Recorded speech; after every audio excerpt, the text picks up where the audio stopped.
इस कहानी को जरा गौर से सुनिएगा, क्योंकि ये कहानी आपकी जिंदगी बदलने वाली है। आजकल 12 से 25 साल के नौजवानों को इतनी चिंता हो रही है कि चिंता की वजह से उनका किसी भी काम में मन नहीं लग रहा। वो हमेशा परेशान ही रहते हैं। ना तो वो अंदर से खुश होते हैं और ना ही उनके अंदर कार्य करने की शक्ति है। फिर भला उन्हें कामयाबी कैसे मिलेगी? वो अपनी मंजिल तक कैसे पहुंचेंगे? एक समय की बात है, गौतम बुद्ध से उनके एक शिष्य ने एक बार पूछा कि महात्मा, क्या ऐसा संभव है जो मैं मेरे मन में सोचूं वो सारी चीजें अपने आप मुझे मिलना शुरू हो जाए? बुद्ध बोले, ऐसा संभव तो है, लेकिन क्या इसके लिए तुम ये 2 चीजें कर पाओगे?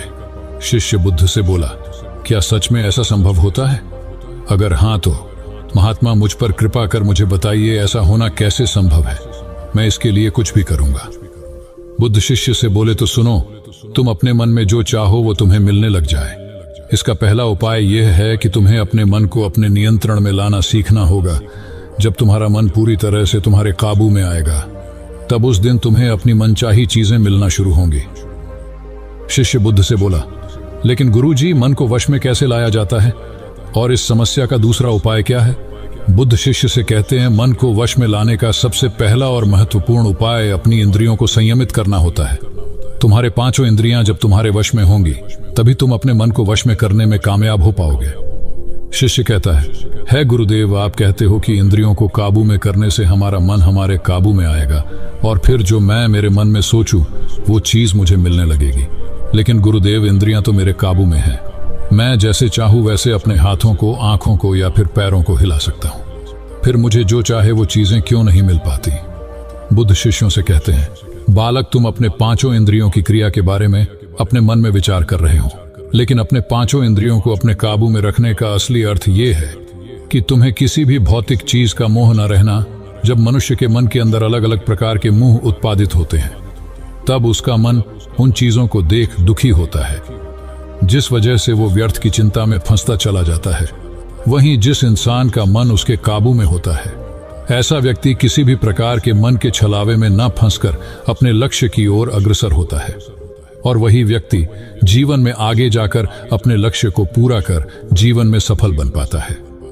शिष्य कहता है, हे महात्मा, मन को वश में करने का सही उपाय क्या है? किस प्रकार मैं अपने मन को अपने वश में ला सकूंगा?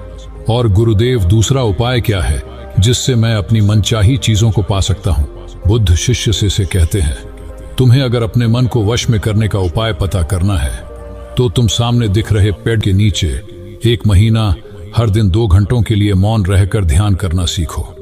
जैसे ही तुम्हारे इन 30 दिनों का सफर खत्म होगा, वैसे ही तुम्हें अपने मन को काबू में करने का उपाय मिल जाएगा।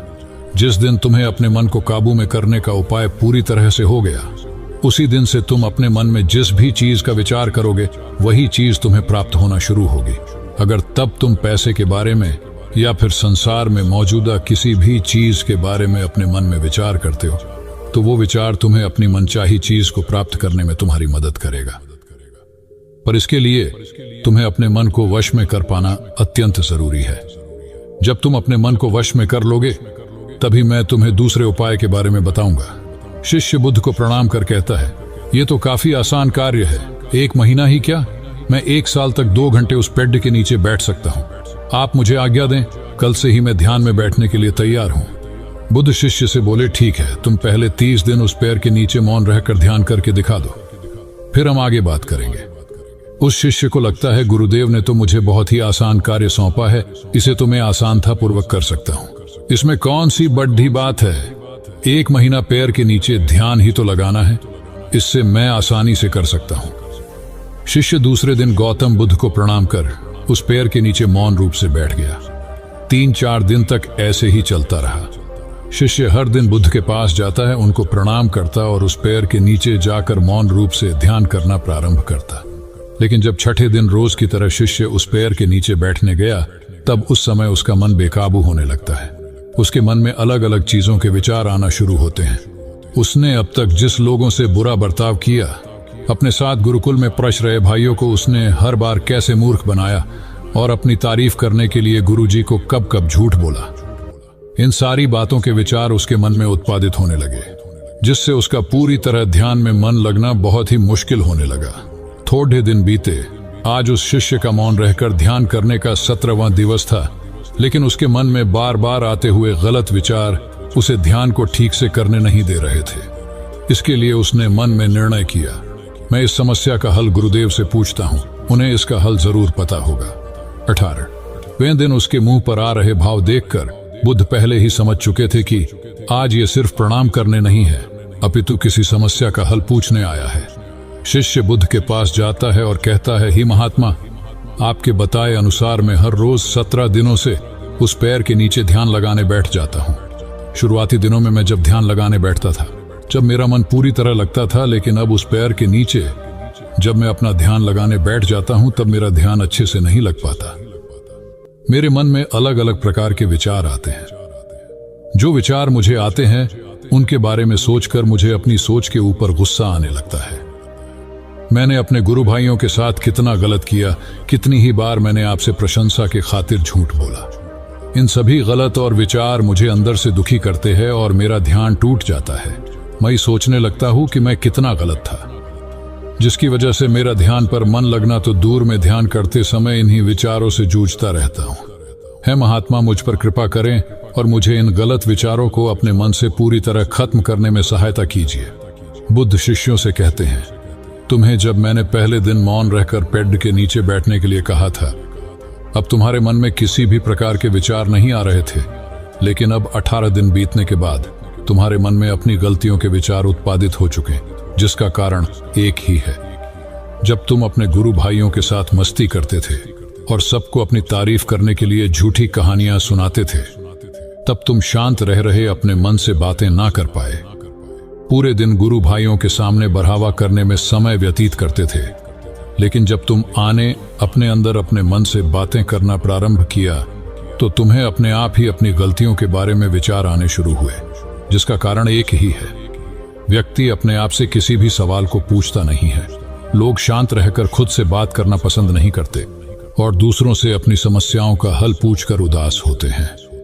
जब इंसान अपनी किसी भी प्रकार की समस्या का हल शांत रहकर अपने आप से पूछता है, तब उस वक्त उस व्यक्ति की बुद्धि खुद ब खुद उस समस्या को हल करने का रास्ता उस इंसान को बताना शुरू करती है। जब तुम अपने आप से बातें करना प्रारंभ करते हो, तब तुम्हें खुद की अच्छाइयां और बुराइयां दोनों दिखना शुरू होती है, जिसका फायदा तुम्हें भविष्य में होना शुरू होता है। यानी जब तुम्हें अपनी गलतियां दिखती है, तब तुम उन पर शांति से काम कर अपने आप ही आगे बढ़ना शुरू कर देते हो। क्यों? जिस वजह से तुम अपने मन में जिस भी चीज को सोचते हो, उस चीज को प्राप्त करने का रास्ता तुम्हारी बुद्धि तुम्हें दिखाना शुरू कर दी है।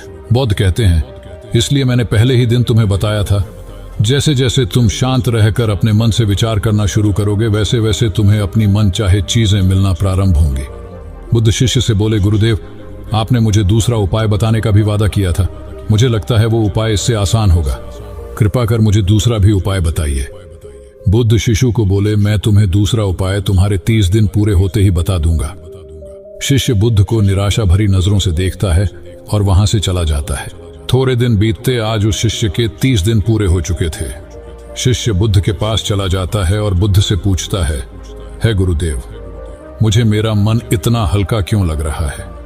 आज मेरे मन में पहले से कम विचार आते हैं और मेरे मन में किसी चीज को प्राप्त करने का मोह भी नहीं है। लेकिन गुरुदेव, दूसरा उपाय क्या था जिसे आपने उस दिन नहीं बताया?